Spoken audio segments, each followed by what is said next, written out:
Ombi langu limekubaliwa. Niliomba mkuu wa seminari anitembeze eneo hili la seminari ya Kidugala, na mwanzoni kabisa amenileta kwenye kibao hiki cha sekondari ya seminari ya Kidugala. Imeandikwa Kidugala Lutheran Seminary Secondary School. Kwa hiyo naomba nimkaribishe mwenyeji wangu aendelee kunisimulia mambo ambayo yanatufaa kutoka hapa sekondari ya Kidugala. Karibu sana baba.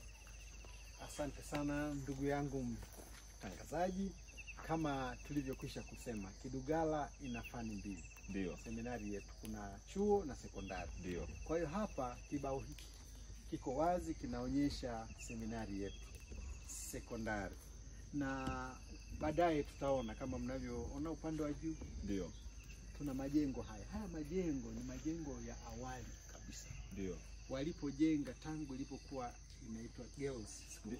Ndio. Kwa hiyo mnaweza kukumbuka kwamba ni mwaka ule wa 67 na 8, 1967 68. Okay.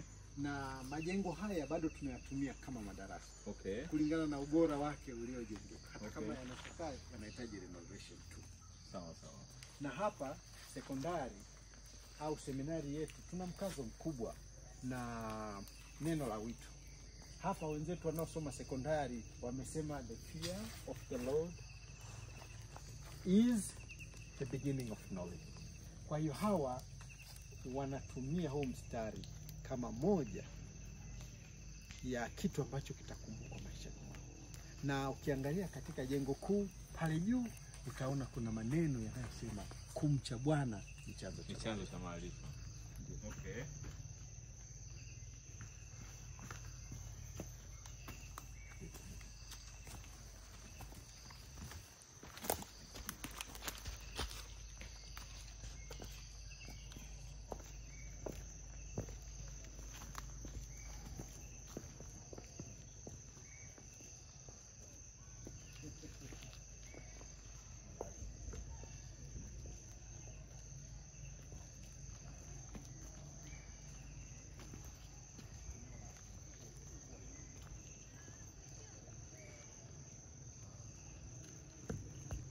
Ndio. Mkuu ulisema kwamba ulisoma hapa sekondari ya seminari ya Kidugala. Ukiangalia majengo haya na mazingira unakumbuka nini wakati huo ukiwa unasoma? Ukiwa bado kijana mdogo kabisa. Nina kumbukumbu ya mambo mengi hapa. Ndio. Lakini kimoja ninachokumbuka ni kwamba enzi hizo tulikuwa wanafunzi labda 150 au 200. Eneo la parade lilikuwa ni hapa juu. Hapa palikuwa humcha ukwepo. Aha, huu. Okay. Hakuwepo. Lakini hapa palikuwa na floor ambayo tulikuwa tunasimama hapa tunapokuwa tunajiandaa kwenda madarasani au kutawanyika au hotuba maalum ya asubuhi au jioni. Okay. Na kitu kimoja ambacho nakikumbuka ni hizi mbao. Yaani tangu ilivyowekwa tulishindwa sisi kusafisha pale. Okay. Lakini bado unakuta bado ni ngumu. Ilikuwa inatishia sana kupanda pale. Lakini pia the way walivyojenga ni very pamoja na kwamba inavutia. Lakini mazingira haya unayoona upande wa pili, kwa mfano hapa. Unaona hii miti ilivyo vizuri hiyo. Ndio. Kuna chache sana tulioitunza sisi ya asili. Lakini hii tunapokuwa tunaondoka sisi wadogo zetu walipanda. Kwa hiyo unaona imeboresha sana mazingira na ni evergreen. Ile uliosema habari ya green theology sio kwa habari ya chuo tu, hata sekondari pia wanaishi jambo hilo. Ndio. Okay. Kabisa. Okay. Labda hapa pana wanafunzi wachache. Naomba wanafunzi angalau mmoja aje tu hapa. Mnaweza kukatusimulia kitu fulani. Mwanafunzi wa sekondari mmoja tafadhali. Njoo mmoja. Aje kaka mmoja na dada mmoja kama inawezekana. Kimbieni tu. Naomba dada mmoja. Unashangaa nini bwana? Safi kabisa. Halafu tena inawezekana tunampata nani? Dada mkuu. Hata hivyo. Hawa. Kidato cha 5 kwa hivyo. Bahati nzuri sana tumefika jioni eneo hili, lakini pia tuna baadhi ya wanafunzi ambao wanasoma sasa. Wanaweza kujitofautisha na jinsi sisi tulivyokuwa wakati ule. Hapa nina wanafunzi wa kidato cha 3. Unaweza mkatusalimu, mkawaambia watu hawa wa Eneza TV mnajisikiaje kuwa Kidugala, na mkitaka kuongea labda na watu wengine ambao hawapo hapa moyoni mwenu mnaona nini Kidugala? Nashukuru. Kwanza namshukuru sana Mungu kwa kupata nafasi ya kusoma katika shule ya Kidugala. Kwa maana kwanza wakati nafika hapa, nilipokuwa nasikia shule ya Kidugala, nilikuwa sielewi vizuri. Niambiwa shule hii ni nzuri. Nilipofika nikaona hii shule mbona kama sio nzuri kimazingira kama nilivyojua kwa watu wengine. Kwamba nitakuta magorofa, nitakuta nini. Lakini nilipokaa ndani ya miezi mitano nikajua hii shule ni nzuri japokuwa hata kama mazingira ni sio kama yale, lakini ni nzuri kwa kile kilichopo ndani yake. Yaani kuna hazina ambayo katika hii shule ipo ambayo watu wengi hawafahamu. Hazina ipi hiyo? Hazina hiyo ni kwa mfano dini. Yaani hii shule ina malezi ya kidini, inatolea wanafunzi vizuri katika misingi ya kidini, lakini pia kinidhamu. Ni shule ambayo ipo in deep kabisa. Yaani kwa mfano mimi kama mwanafunzi nimekuja hapa Kidugala nikisoma hapa, na jinsi walimu walivyo hapa, walivyokuwa walimu kiseminari na walimu wengine na watu wengine wa theolojia kule, jinsi ninavyoangalia mazingira tofauti na walimu, kuna kitu nakiona cha ziada. Unajua kwamba ni mtu mwenye nidhamu ya kutosha. Yaani ninapojifunza inakuwa ni tofauti kabisa niko toka. Niona hata nyumbani pia wanaona hivyo kwamba kijana vipi. Alafu hata anapo behave mbona ni tofauti kabisa. Ndio. Ndio. Safi, nakupongeza sana. Na habari ya taaluma, wewe unafikiri kwamba mnafanya vizuri zaidi kuliko wengine labda, au walimu wenu ni bora zaidi? Mnajiona kwamba mnafanya vizuri kwenye masomo ama ni kawaida sana? Katika masomo ndio tunafanya vizuri. Ndio. Tunafanya vizuri kuliko shule zingine. Lakini hata walimu pia nao wanajitahidi kwa nafasi yao. Walimu wanajitahidi, hata sisi wanafunzi pia tunajitahidi. Hata kwa matokeo pia tunajitahidi. Unaweza kumshauri mtu aje asome seminari au utamshauri aende shule nyingine? Mimi namshauri kabisa aje kusoma seminari ya Kidugala. Okay. Ni shule nzuri sana. Sawa. Dada, unaweza unaitwa nani? Naomba umrudishie mic ajitambulishe. Unaitwa nani? Kwa majina naitwa Benson Beno Sanga. Wewe ni mwenyeji wa mkoa gani? Mimi ni mwenyeji hapa Makete. Makete. Ndio. Na uko kidato cha 3? Ndio. Sawa. Dada karibu. Wewe unaitwa nani na unasoma kidato cha ngapi?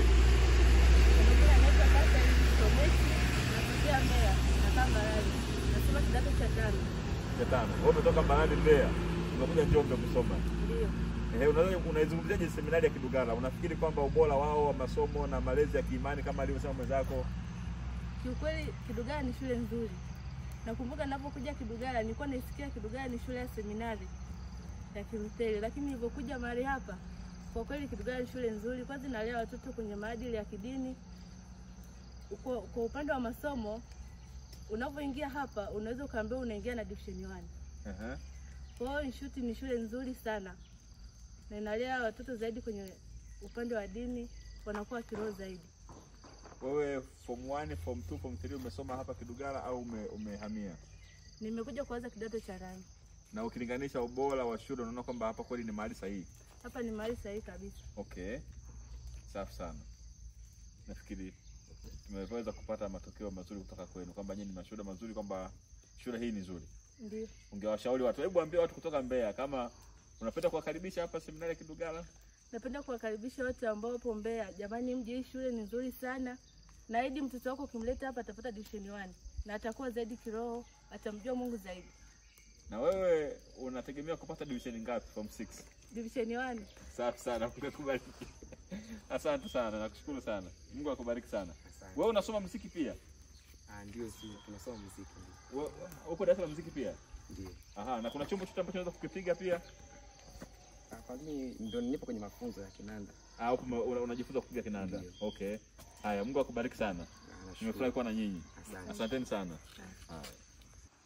Habari yako kijana? Sawa. Bwana sifiwe. Amina. Ndio, naomba ujitambulishe na uniambie kwa nini naona ukiangalia wanafunzi kule naona wanakimbilia wapi. Ujitambulishe ni nani na uniambie kwa nini hawa wenzako wanakimbia kiasi hiki. Wanakimbia kwa sababu kila siku tunafanya ibada asubuhi na jioni. Kwa sasa hizi jioni ni muda wa ibada. Ibada inafanyika kuanzia saa 12:40 hadi saa 1:15. Okay. Hiyo ni ratiba ya kila siku. Wewe ni nani? Kwa nini wewe wenzako wanakimbia kwenda kule na wewe uko hapa? Mimi kwa jaribu kuharakisha waende baadaye kwa sababu mimi ni kiongozi. Na hii ni ratiba yenu ya kila siku au ni leo tu?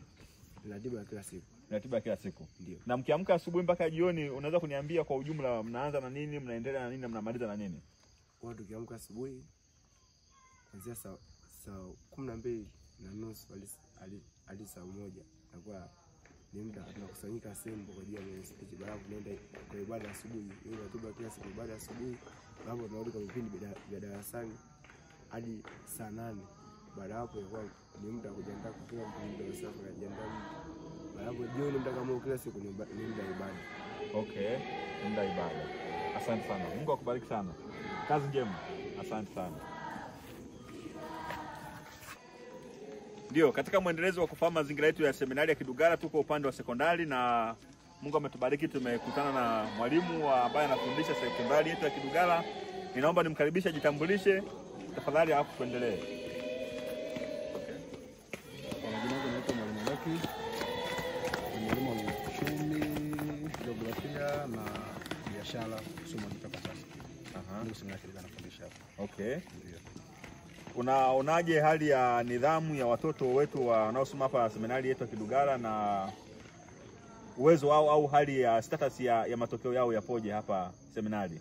Na nyinyi kama walimu mnafanya jitihada gani kuhakikisha kwamba mnapata matokeo yaliyo bora zaidi? Kwanza ukiangalia habari ya nidhamu kwa watoto wa Kidugala seminari iko vizuri. Watoto ambao kwa kweli tunaanza kwenye msingi mzuri. Okay. Kwanza wapo ibada zile za asubuhi, jioni, kufuata, Ijumaa zinawasaidia sana, zinawashape katika mambo ambayo ni mzuri. Ndio. Na nafikiri pia hicho ni kigezo moja hapo kinachowafanya hizo kufaulu mitihani ya taifa. Ndio maana tashangaa pia kurudi nyuma mitihani ya form 2 matokeo yatoka kupita hapa wanafanya hivyo kwa sababu tunaamini kwamba katika Mungu kitu kinawezekana. Ndio. Kwa cha kwanza nidhamu, matokeo ni baadaye. Okay. Na jitihada zinafanyika. Walimu wanafundisha, wanafuatilia. Kwa mfano madarasa ya mitihani yale wanakuwa na ratiba maalum namna usomaji, kufuatiliwa na mambo kadhaa kadhaa. Kwa hiyo inasaidia sana. Okay. Na wana division 1 ngapi, 2 ngapi, 4 ngapi na 0 ngapi hapa kwa matokeo ya form 2? Maana umetaja matokeo ya form 2 ambayo muda si mrefu yamepita. Kwa matokeo ya form 2 nafikiri sikosei 1 zilikuwa ya iliyopita hapa 1 ya 50, 2 20 kama sikosei, alafu 3 ilikuwa 1. Na nyinyi fikiri ya bahati mbaya kwamba 3 ilikuwa 1. Na 4 na 0 zilikuwa ngapi? Na 4 na 0. Kwanza kwa form 2 hizo hazipogo. Okay. Hata form 4 hazipogo hizo. Okay. Yaani si kuongelea 4 na 4 kwa Kidugala ni kitu ambacho ni adimu sana. Hata hizo 3 kitokea ni kamoja kamejia pia ambapo nakuta ni ya bahati mbaya. 3 ni ya bahati mbaya. Yaani tunajitahidi kwamba ikiwezekana ifute. Sio nataka tupate 1 zinyoke pale. Kija tu yani malengo yetu kupata 1. Na shule yani kwa darasa zima. Kwa mkoa wa Njombe na kitaifa mko nafasi gani? Unaweza kukumbuka mnacheza kwenye nafasi kama ya ngapi kwa mkoa huu wa Njombe? Sasa kwa utaratibu wa serikali walivyofanya kusema kwa utaratibu ambao wamefanya ule mfumo wa kulenki shule kama wamesitisha kidogo. Okay. Kwa ila tupo kwenye GPA ambayo nakuta ni nzuri. Ingawa kitaifa nafikiri kwenye 100 bora ile tunatembea. 100 bora kitaifa. Tunatembea tu. Ni shule nzuri. Ni shule nzuri sana. Ninakushukuru. Umesema unafundisha uchumi, geography? Nafundisha uchumi kwa advance, geography O level na advance, lakini kwa sasa kuna somo jipya limeanzishwa ambayo ni lazima kwa nchi nzima, somo la biashara. La biashara. Inaitwa business studies. Okay. Nafundisha kwa form 1. Na mna fursa pia ya kufanya mazoezi. Mnajifunza pia kwa mazoezi kwa maana mambo ya biashara. Na katika hilo hapo kwanza kwa mfano kwa mtawa sasa una mfano ile kwa form 1 wanaosoma business studies inataka kuna toka kana kishamaliza wanatakiwa establish waanzishe any business activity. Ambao wanaweza ka any profit. Sasa kwa sisi wa Kidugala hapa tukipenda kwamba tunaweza kufanya jambo lolote ambalo cha kwanza hiyo food supply kwa watoto. Okay. Lakini pia iwe ni profit oriented kwa sababu wanataka mtoto akitoka hapa akienda mazingira nyumbani afanye kitu cha kumwingizia pesa. Kwa mfano tulikuwa na janao leo kwamba tukiweza tumekuwa vitu viwili. Ndio. Either tufuge samaki au tufuge kuku. Okay. Wengine sasa tulime mboga. Sasa utaamua kile ambacho kina mata, lakini nafikiri kubwa zaidi ni kwamba tunaweza kufuga samaki. Okay. Kwa sababu maeneo ya kufugia mimi barabara tunayo mengi mazingira yanaruhusu. Okay. Na hapo chini kule Bible sasa kama bwawa moja. Kufugia samaki pale kwa ajili ya watoto, lakini pia ambao nafikiri na malengo yetu pia ni kwamba tunatamani siku moja Njombe waje na magari kuja kununua samaki au kuku kutoka kwetu. Huo ni mpango wenu. Ninawapongeza sana. Na Mungu awabariki sana na kazi njema. Nimefurahi sana kuongea na wewe. Tafadhali ulisema unaitwa? Naitwa Mwalimu Enoki Franki Sichula. Mungu akubariki sana. Asante sana. Kama nilivyokwisha kusema, ndugu mtangazaji wetu wa TV Eneza, kwamba hapa tuna utaalamu mbalimbali, na mmoja ya utaalamu ambao tunauzungumza hapa ni ule wa muziki, kwamba wanafunzi wetu hapa wanasoma muziki. Sasa mtaalamu ambaye anawawezesha hawa, mwalimu wa muziki ni huyu, atajitambulisha na ataeleza wao wanafanya nini. Ndio nikukaribisha sana Mwalimu Mwagike uweze kujitambulisha vizuri na kusema. Asante. Mimi kwa majina ni Eliab Adamson Mwagike, ni mwalimu wa somo la muziki sekondari form 1 mpaka form 4 wanasoma somo hili la muziki. Ndio kwa miaka ijayo kuna matumaini ya form 5 na 6 kwa kupata mtaala mpya wa sekondari. Okay. Lakini kwa sasa mtaala wetu unatuishia kwa form 4. Na kimsingi tunasoma, nafundisha na wanafunzi wanasoma somo la muziki katika pande mbili. Kuna theory ambayo wanaandika na kufanya mitihani mbalimbali. Ndio. Lakini pia upande mwingine wanafanya practical mbalimbali. Kuna practical za tarumbeta, practical za kinanda na kidogo African musical instruments. Okay. Na kwa nikianza na hii theory, ndio wanafanya mtihani kitaifa pia. Na tumebahatika kwa shule yetu ya Kidugala Lutheran Seminary inafanya vizuri katika shule zote Tanzania. Kwa matokeo ya form 4 na form 2. Wakati wote tunakuwa ni wa kwanza. Watu wa kwanza kitaifa. Jambo kubwa sana. Okay. Hongereni sana. Asante sana. Na tunamshukuru Mungu hajawahi kutokea kwamba shule nyingine tupite. Labda siku baadaye, lakini kwa sasa hivi ni shule Kidugala ndio inayoongoza shule zingine zote. Na upande wa practicals wanajifunza vinanda na wanapiga vizuri kanisani kwenye ibada. Okay. Liturujia wanaongoza. Okay. Ibada, kwa maana kwamba ibada kuanzia liturujia, nyimbo na kadhalika wanafanya vizuri. Okay. Form 1 mpaka form 4. Okay. Ndio. Hiyo imekaa vizuri sana. Imekaa vizuri, ndio. Lakini pia kwa upande wa matarumbeta wanaweza kupiga brass band wakaungana kwa namna yote na vikundi vingine. Watoto hao wa sekondari. Ndio sekondari. Form 1 mpaka form 4. Ni jambo kubwa sana kwa kweli, jambo kubwa sana. Na kwa hiyo labda nitakuomba siku moja ikikupendeza uniandalie kwaya nisikie wakipiga matarumbeta, niwaone wakipiga kinanda, ili mtazamaji wangu wa Eneza TV aone kwamba hicho ambacho tunakizungumza sasa ni kitu ambacho ni kweli na ni halisi. Na ni kweli, tena umeniongezea kusema zaidi kwa sababu ni sikuzungumza kuhusu kwaya. Kila kwa hao wanafunzi hao wanafanya mazoezi ya kusoma noti. Kutoka form 1 wanaandaliwa mpaka form 4. Ndio. Kwa hiyo maana yake nataka kusema nini? Kila darasa lina kwaya yake. Kila darasa na kwaya yake. Na kwaya hii imesimamia wapi msingi wake? Ni msingi wake ni hapa kwamba kila mwanafunzi anaweza kusoma noti. Akipewa wimbo hivi, kwa maana noti za wimbo wanaweza kushia wote pamoja wakajifunza, na mwalimu kwa kazi yake kuenda kubrush. Ni kubrush, lakini wanaweza kusoma na kuimba wao wenyewe. Ni jambo kubwa. Ambayo kwa upande mwingine kama mwalimu kwa goals zangu nilizofikiria, pia na waandalia mashindano kila mwaka mara 2.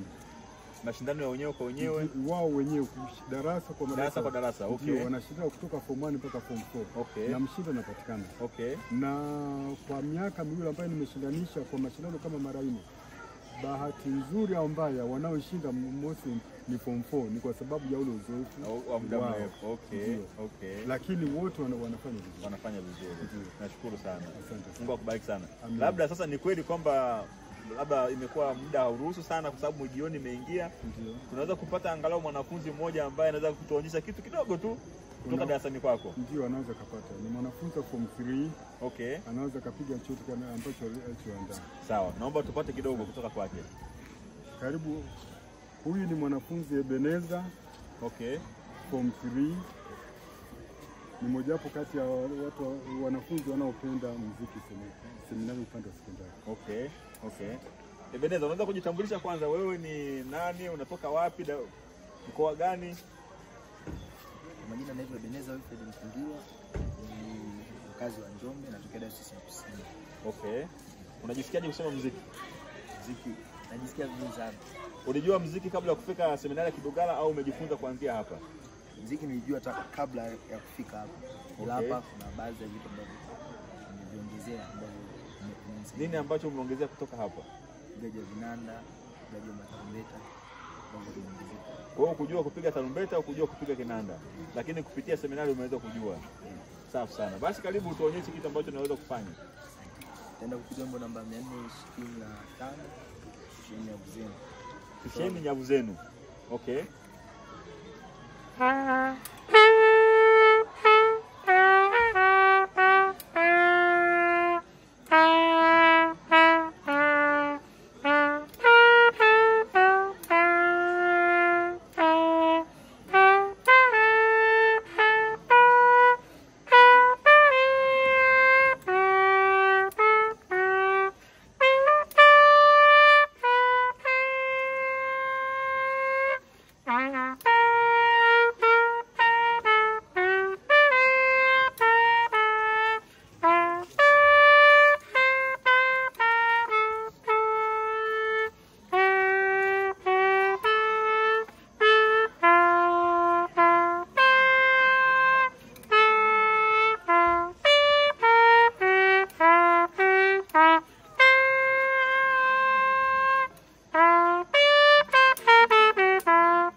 Hongera sana. Hongera sana mwalimu. Asante sana. Hongera sana. Asante, nashukuru. Hongera sana mwalimu. Asante, nashukuru. Nashukuru sana. Ninatakia jioni njema. Asante na kwenu pia. Asante sana. Karibu tena. Kila la heri. Asante sana. Tutatumia mtindo huu mara kwa mara. Sifuni Bwana, sifuni Bwana,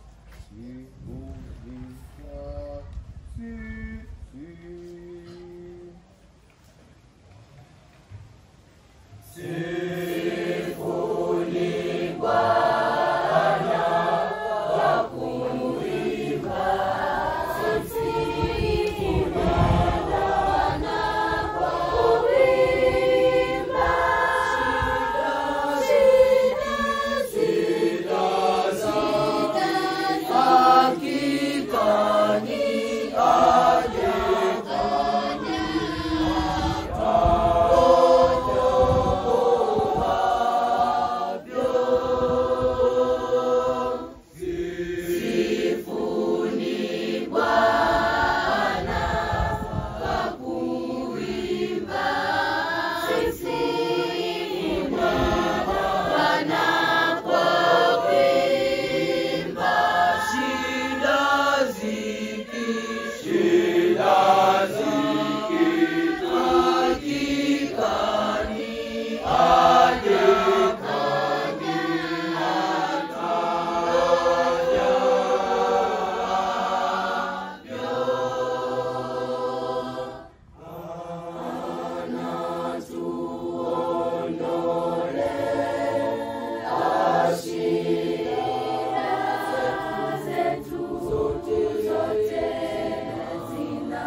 Mpenzi mtazamaji wa Eneza TV, ninayo furaha kubwa leo kukutana na mwalimu tena, mwalimu wa muziki. Mwalimu, Bwana Yesu asifiwe. Amina. Hongera sana kwa mazoezi ya kwaya. Asante sana, shukuru. Wanafunzi, hongereni sana kwa mazoezi ya kwaya. Asante. Safi sana. Bila shaka mpenzi mtazamaji, umejionea jinsi ambavyo wanafunzi hawa wanaimba muziki vizuri sana. Wameshika makaratasi yao, wanaweza kusoma kwa sababu mwalimu amefanya kazi kubwa ya kuwafundisha. Lakini nitakuwa na maswali machache wa kuwauliza wanafunzi hawa na baadaye nitamaliza na mwalimu. Ninaomba kujua miongoni mwenu nani alifika hapa seminari ya Kidugala akiwa hajui kabisa muziki, lakini kupitia masomo ambayo mwalimu anafundisha, mwalimu Mwagike ameweza kusoma noten na anaweza kuimba. Naomba kuona mikono. Wow, naona wote, tujipigie makofi. Naomba nikuulize dada yangu hapa mzuri. Naomba uje. Ulifika hapa Kidugala ulikuwa tayari unajua kusoma muziki? Hapana. Naomba ongeza sauti kidogo. Ulijua muziki tayari? Hapana. Na wewe uko kidato cha ngapi? Kidato cha 3. Cha 3. Unaweza kusoma noten? Unajisikiaje kuwa sasa unaweza kusoma noten baada ya miaka 3? Najisikia vizuri. Wewe unatokea wapi? Mkoa wa Mbeya. Na ukirudi ushirikani kwako unaweza kuwasaidia wenzako ambao hawajui kabisa hata kusoma hata kidogo. Naam? Ndio, naweza. Ninaomba kijana wa kiume asogee hapa, ambaye alifika hapa hajui kabisa noten, lakini sasa anaweza. Naomba kaka mmoja.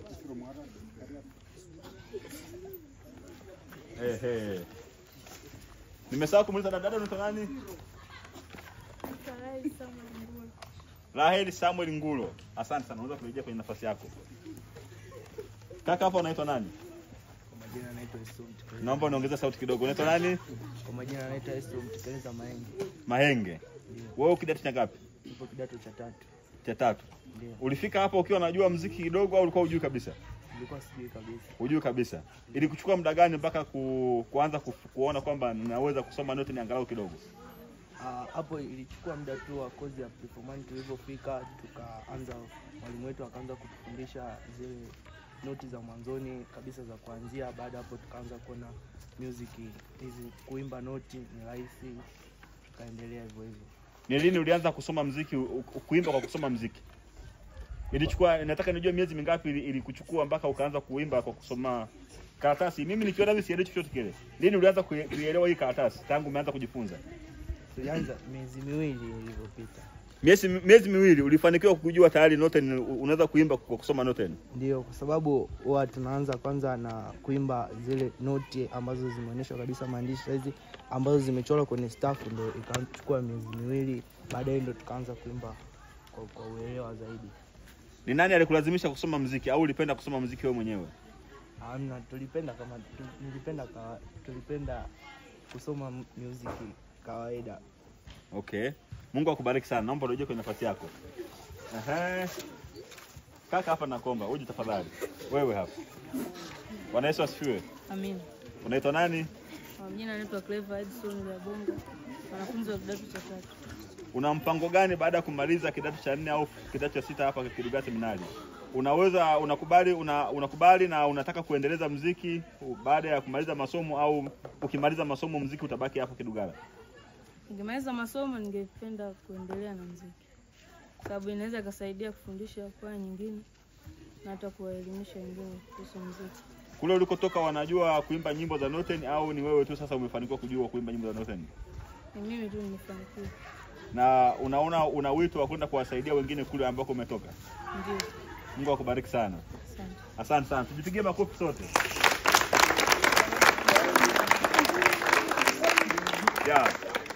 Narudi kwako mwalimu. Naam, ninakupongeza sana kwa kwaya nzuri. Nimeona majibu ya watoto ni mazuri, wamekuwa wanafurahia muziki. Wewe mwenyewe kama mwalimu katika kazi yako unajisikiaje unapoona vijana hawa wanasema ndani ya miezi miwili wameshafanikiwa kuelewa kusoma noten? Unajisikiaje ndani yako? Na una wito gani kwa wazazi ambao wanakutazama sasa? Najisikia vizuri sana na napoona kwamba wanafanikiwa kwa muda mfupi, na ndio lengo langu kwamba wafanikiwe kwa muda mfupi, kwa sababu muziki sio somo gumu, ni somo jepesi kuliko masomo mengine kwa msimamo wa mimi. Ndio. Kwa sababu kama mwalimu nimefundisha kwa muda mrefu, ni masomo mengine wanaanzia shule ya msingi, wanasoma kule kwa njia mbalimbali, lakini somo la muziki wanaanzia hapa. Hata kama najua nyumbani walio wengi kadhaa wanaosema wanajua kuimba nyimbo, lakini sio muziki. Noti wote wanaanzia hapa. Kwa hiyo na wito wangu mimi kwa jamii na wazazi kwa ujumla, hata baadhi ya wafanyakazi na watumishi mbalimbali wa private na serikali kwa ujumla, muziki wengi wanaona kama ni uhuni. Unapotamka neno muziki, wanaotafsiri kama ni uhuni, wanachukua picha za wanamuziki fulani wa kidunia. Ndio. Kwa mfano na Diamond na hivi, na wengine wanachukua ile muonekano mavazi yao. Kwa hiyo unaposema muziki wanapiga ile picha wanaileta mpaka huko. Ndio. Lakini ambacho sio kweli. Sio kweli. Utofauti wenu nyinyi wa muziki wa kule duniani na muziki wa huku kwenu, utofauti wake ni nini? Utofauti, sisi hapa una lengo moja, kumtukuza na kumsifu Mungu. Wanafunzi tunakubaliana kwamba lengo ni hilo moja tu? Ndio. Au kuna watu ndoto za kuwa kina Diamond na kina Alikiba? Hapana. Safi sana. Nashukuru sana mwalimu. Asante, na washukuru sana ninyi pia, karibu wakati mwingine pia. Asante sana. Mpenzi mtazamaji wa Eneza TV, na hapa ndipo tunapofikia tamati ya eneo hili la muziki. Naamini kwamba umehamasika, na nitumie fursa hii kumkaribisha mzazi, ni kukaribisha mwanafunzi ambaye anapenda muziki kujiunga na shule hii ya Kidugala ili aweze kupata faida kubwa katika eneo la muziki. Muziki sio uhuni. Muziki ni njia ya kumsifu na kumtukuza Mungu wetu. Wote tuseme haleluya. Haleluya.